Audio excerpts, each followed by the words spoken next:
how to check which Android version you have on the Samsung Galaxy S22 series. First, tap on the home button to return back to the home screen. And from the home screen, swipe down at the top and tap on the settings icon in the quick settings panel. In here, you can swipe up to go down, and at the bottom, tap on About Phone.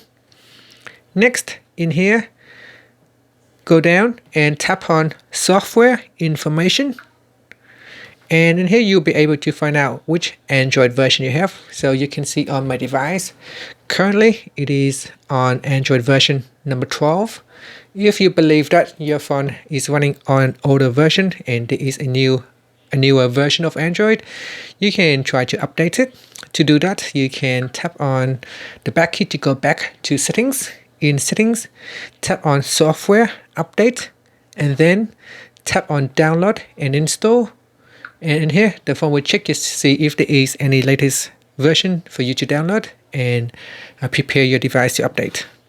And that's it. Thank you for watching this video. Please subscribe to my channel for more videos.